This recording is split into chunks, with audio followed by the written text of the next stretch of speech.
Меѓународниот ден на ромите денеска се чествуваше со повеќе активности. Во собранието се одржа настан насловен како предизвиците и перспективите на ромите во државата, во организација на Сдруженијето на граѓани Ромеверзитас. Според вице-премиерот за европски прашања Бојер Османи, ромите се веројатно најголемата група граѓани на светот присутни секаде, но веројатно никаде доволно не се заштитени и прифатени.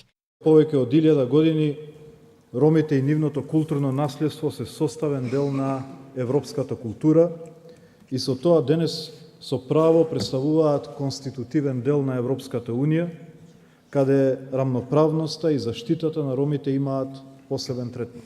Своја обраќање имаше и евроамбасадорот Самуел Жбогар, кој истакна дека Европската Унија знае дека има голема дискриминација и потешкоти со кои се соочуваат самите роми во нивниот социјален живот. Потребно е многу повеќе, освен само финансирање, конференции организирани од Европската Унија, кои се одржуваат во Луксембург за да се реши овој проблем.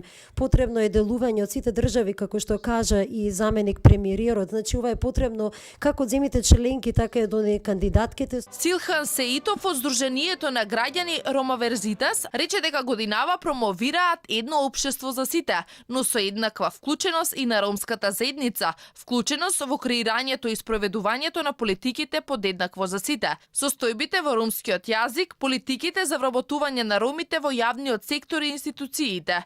Меѓународниот ден на ромите 8 април официјално е прогласен во 1990 година на Светскиот конгрес на Меѓународната унија за ромите во Полска.